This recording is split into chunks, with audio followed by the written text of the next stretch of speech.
Salut à tous. Aujourd'hui, dans cette vidéo, nous allons aborder un sujet très important pour les parents de nouveau-nés et de nourrissons, l'alimentation artificielle. Nous allons discuter des avantages et des inconvénients de cette méthode, ainsi que des bonnes pratiques pour préparer correctement le mélange et nourrir votre enfant. Restez avec moi pour découvrir des conseils pratiques et des informations essentielles pour assurer la santé et le bien-être de votre petit trésor. Lorsqu'il est nécessaire de recourir à l'alimentation artificielle pour les nouveau-nés et les nourrissons, il est essentiel de comprendre à la fois les avantages et les inconvénients de cette méthode. Les avantages incluent la possibilité de contrôler précisément la quantité de lait consommée par l'enfant, ce qui peut être crucial pour sa croissance et son développement. De plus, l'alimentation artificielle peut être une solution pratique pour les parents qui rencontrent des difficultés avec l'allaitement maternel. Cependant, il est important de noter que l'alimentation artificielle peut présenter des inconvénients. Par exemple, le lait maternisé peut être coûteux, et il peut être difficile de reproduire exactement les nutriments présents dans le lait maternel. De plus, l'alimentation artificielle peut parfois entraîner des problèmes de digestion chez les nourrissons,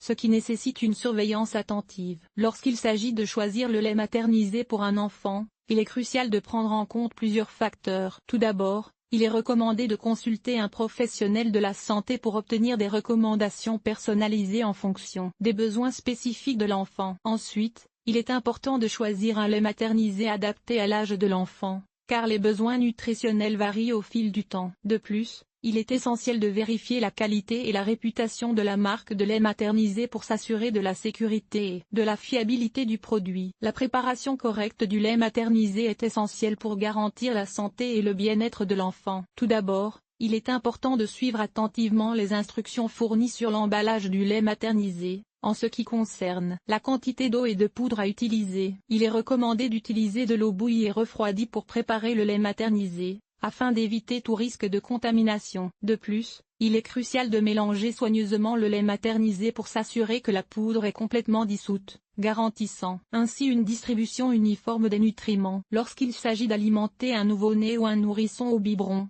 il est important de suivre quelques bonnes pratiques pour garantir une alimentation sûre et efficace. Tout d'abord, il est recommandé de tenir le biberon de manière à ce que le lait recouvre complètement la tétine, afin de réduire l'ingestion d'air par l'enfant. De plus, il est essentiel de s'assurer que la tétine du biberon est adaptée à l'âge de l'enfant, pour éviter tout risque d'étouffement. Enfin, il est recommandé de ne pas forcer l'enfant à finir le biberon s'il n'en a pas envie, afin de respecter ses signaux de faim et de satiété. Cette vidéo a pour but de vous fournir des informations complètes sur l'alimentation artificielle des nouveau-nés et des nourrissons, en mettant en lumière les avantages, les inconvénients, la préparation du lait maternisé et la technique d'alimentation au biberon. Nous espérons que ces conseils vous seront utiles pour prendre soin de votre enfant de manière sûre et efficace. Lorsqu'il s'agit de déterminer la quantité de lait maternisé à donner à un enfant, il est essentiel de suivre les recommandations spécifiques en fonction de l'âge et du poids de l'enfant. En général, un nouveau-né a besoin de petites quantités fréquentes de lait maternisé pour répondre à ses besoins nutritionnels en pleine croissance. Il est crucial de ne pas suralimenter l'enfant, mais aussi de ne pas le priver de la quantité adéquate de nutriments essentiels pour sa santé. L'alimentation mixte, qui combine l'allaitement maternel et l'alimentation au biberon,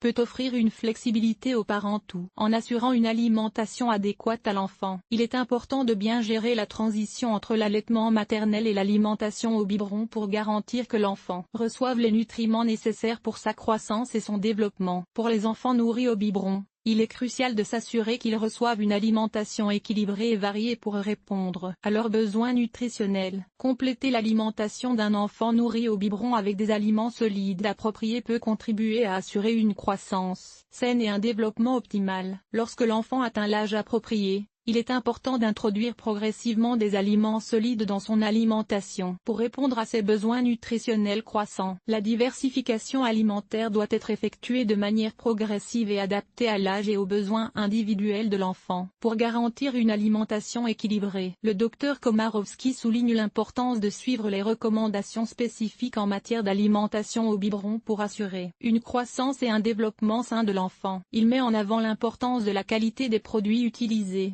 de la propreté des biberons et des accessoires, ainsi que de l'attention portée à la quantité et à la fréquence des repas pour garantir une alimentation optimale. Ce contenu informatif et détaillé sur l'alimentation artificielle des nouveau-nés et des nourrissons fournit des conseils pratiques et des recommandations essentielles pour les parents soucieux de la santé et du bien-être de leur enfant.